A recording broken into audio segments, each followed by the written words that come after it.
के बागों में झूला झूलने जा रही है और जैसे बाग में झूला झूलने जाए तो सात सहेलियां झूला झूलने लगी। लेकिन रानी पद्मावती को एक पुत्र वियोग है, मन में चिंता है। आपने देखा होगा जब मन में चिंता होती है, दिमाग में टेंशन होती है, तो हम जाते कहीं हैं और पहुंच कहीं जाते हैं। घर में भी हो जाता है बाजी पर, दिमाग में टेंशन हो जाए, अंदर रसोई में कुछ लेने गए तो दूसरी चीज की मुझे तो बोला। सात सहेलियों ने कहा बहना चलो झूला झूला, बोले नहीं। अब गुलाब के फूलों की रोशनी उसको देखती हुई रानी पद्मावती आगे बढ़ रही है।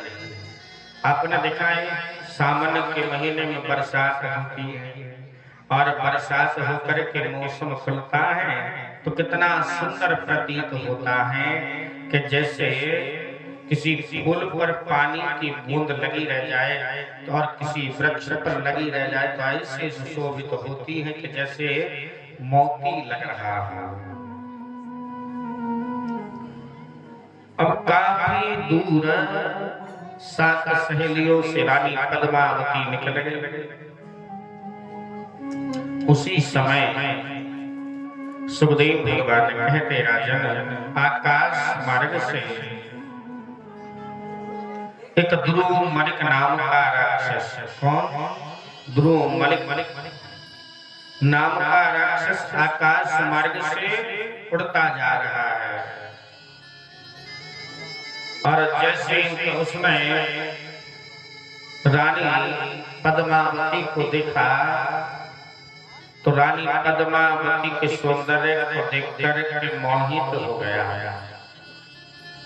श्री सुखदेव भगवान कहते राजन ये जितने भी राक्षस होते हैं ये मायावी होते हैं और ये राक्षस किसी का भी रूप धारण कर लेते हैं।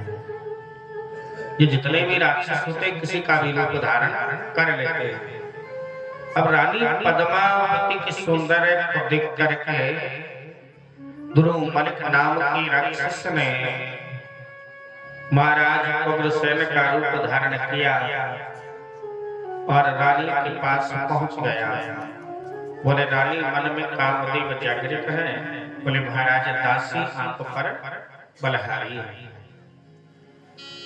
और रानी के साथ छल करने के बाद आज जैसे ही द्रुमलिक नाम का राक्षस अपने असली रूप में आया तो रानी पद्मावती ने कहा अरे राक्षस तुझे लज्जा नहीं आई, तुझे शर्म नहीं आई, आज तेरे मेरा पति व्रत धर्म नष्ट कर दिया। मैं तुझे श्राप देती हूँ। बोले रानी मुझे श्राप मत देना, मैं तुम्हें वरदान देता हूँ कि ये तो तुम्हारे गर्भ से बच्चा जन्म लेगा ना ये इतना बड़ा बलशाली होगा कि जिसका वध करने के लिए नारायण स्वयं इस धराधाम पर अवतरित होंगे।